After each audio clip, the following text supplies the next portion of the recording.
Oh, I have an idea. How many times do you say or think that in a day? Twice? 5 times? 3,647 times? If you have ADHD, you're probably familiar with the concept of idea overload, when you're overwhelmed by the sheer volume of ideas that you have in a given time frame.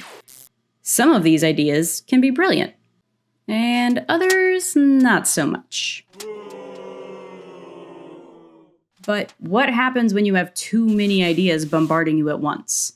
You forget some of them, you can't decide which ones to prioritize, you can't focus on one idea at a time. Some would say this is a bad thing, and it definitely can be. But having all of the ideas all of the time can also be a good thing, because it's directly connected to our brain's creativity center. Let's check out the science behind why people with ADHD always have so many ideas, how that's connected to creativity and innovation, and what we can do to channel our idea generation abilities. My name is Sydney, and you're watching What in the ADHD?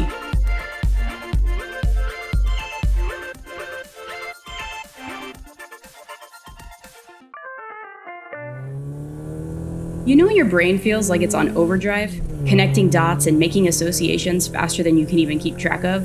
That's what it's like for many ADHDers who have divergent thinking abilities. Our brains operate at lightning speed, effortlessly linking diverse thoughts and concepts. All the time.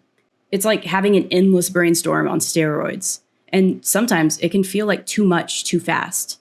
The official term for this? Associative thinking. Sam Izod wrote a great description for associative thinking on LinkedIn.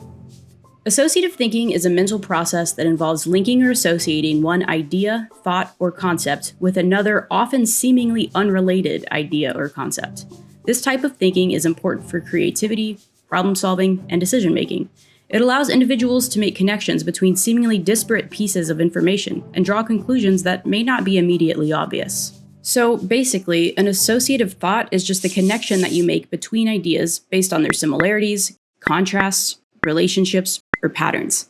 Everyone has associative thinking abilities, but usually, the more you can do it, the more creative you probably are.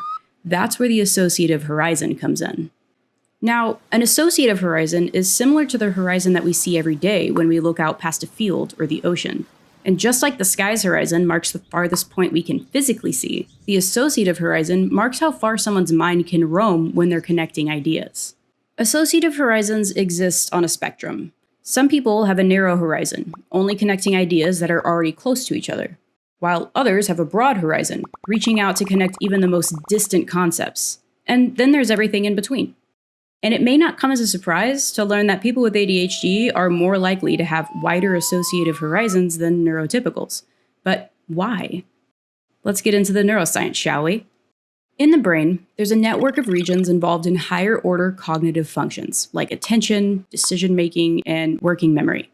This is called the central executive network, which is also commonly referred to as the task-positive network. This network is active when we're engaging in tasks that require focus.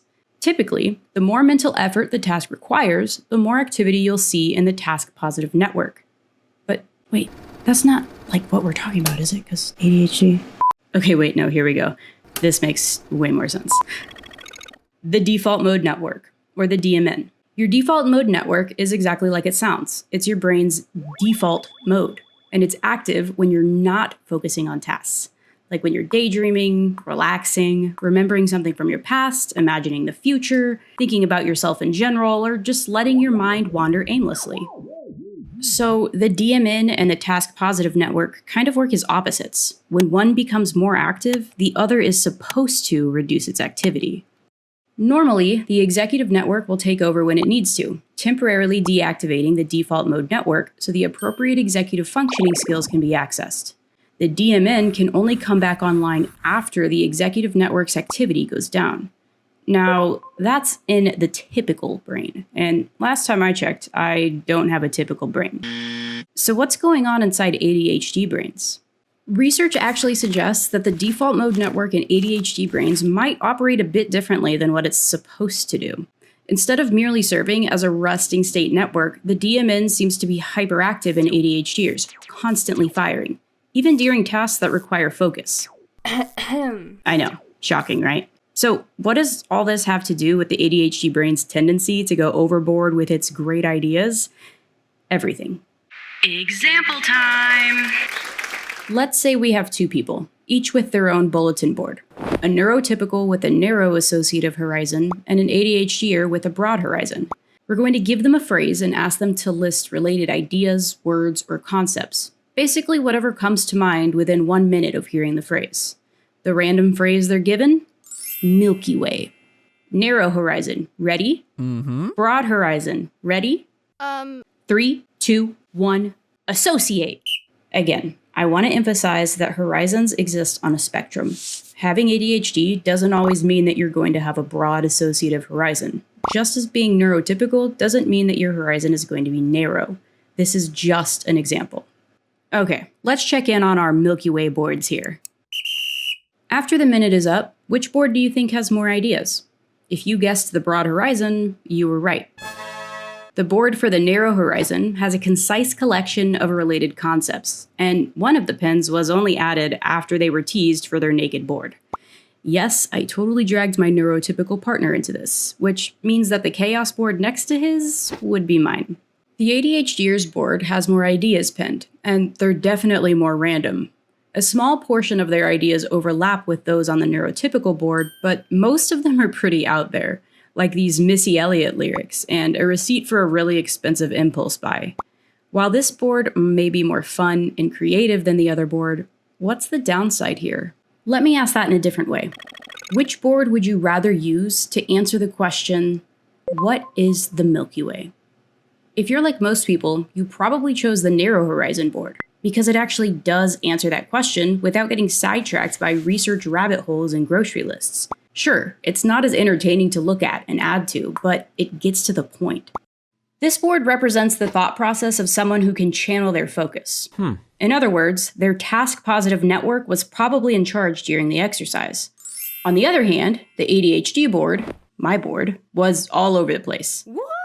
So it's safe to assume that my default mode network wasn't deactivated in the way that my partner's was. Now, this doesn't just apply to hypothetical idea boards. Think about your everyday interactions. When you're talking to a coworker, something they say could send your associative thinking into a spiral, which might lead to interruptions, zoning out, or just straight up not listening to what they're saying. Or when you're cleaning the house. Maybe you started doing the dishes, but the warm water reminded you of that one time you fell into a hot tub at your friend's house. Now you're looking up pasta recipes because that same friend owns an Italian restaurant. This is our divergent thinking in action, and our broad associative horizons can completely derail our afternoon, or even get us in trouble if we're not careful. Needless to say, the way the default mode network functions in an ADHD brain makes our associative horizon a tough one to navigate. Imagine how many great ideas we could have and execute properly if we had better control over our DMN. But the reality is that once we get started generating ideas, our task-positive network is drowned out, making it almost impossible for us to prioritize the ideas we're coming up with. Even if we do choose one, the odds of us remembering it by the time we find one of our 300 notebooks is pretty low. So what can we do? How can we get better about channeling our idea generation abilities, despite our broad associative horizon and our overactive default mode network? Well, first off, we can work on self-awareness. If you've made it this far in the video and you've thought, hey, that's me, at least once, you're off to a good start. Being aware of your behaviors and understanding why you do them can actually help you gain more control over them. So the next time you experience idea overload, just take a moment to recognize, this is happening because of my associative horizon and default mode network. Over time, you'll start to pick up on these patterns and notice more quickly when your thoughts veer off track. My next tip is all about using organizational systems for your ideas. Now, you're probably expecting me to say, choose a system and stick with it. But you and I both know that's never going to happen. Instead of the generic advice, I'll offer this. Use what works and use as many systems as you want for organizing your ideas. Write them in a notebook. Create a brain dump on Notion and add them there. Text them to yourself. Have Alexa remind you about the idea later on. Use Post-its. Add a note to your Notes app. If it works, use it. But won't this make things more overwhelming? Maybe, maybe not. The important thing is that you capture your ideas. What good will they be if you're more worried about how you're capturing them? That's a whole perfectionism spiral we don't need to get into right now. Anyway, odds are they're not all winners. No offense. Sometimes all it takes to realize that a genius idea is actually a dead end is reading it back to yourself. Turns out you don't need a fancy organized system for that idea after all. And then when you do have a collection of actually good ideas, that's when you can work on organizing them into a more coherent system. And if you're looking for ways to control your ideas and associative thinking for focused brainstorming, try these. Number 1, set a specific goal for your brainstorming session. Do you want to come up with just one solution for something? Are you trying to find 8 new topics to write about? Be as specific as you can and make the goals visible while you brainstorm. And number 2, set a timer. By giving yourself 15 to 20 minutes to think of ideas for your specific goal, you create a sense of urgency, which is a natural way to boost dopamine and temporarily improve your executive functioning. Time limits can also reduce the time you may spend overthinking any ideas you come up with. So there you have it. There is a reason why your ADHD brain is constantly coming up with so many ideas. You probably have a broad associative horizon, and your default mode network probably likes to roam free while you're trying to focus. Put those two together, and you get creative divergent thinking. And like I said, associative horizons exist on a spectrum, and there's no inherently superior position. Whether narrow, broad, or somewhere in between, each offers its own unique set of strengths and challenges when it comes to ideas. Have anything to add? Leave a comment below. Don't forget to like this video if you found it interesting, and subscribe for more random ADHD chaos content. And most importantly, stay weird.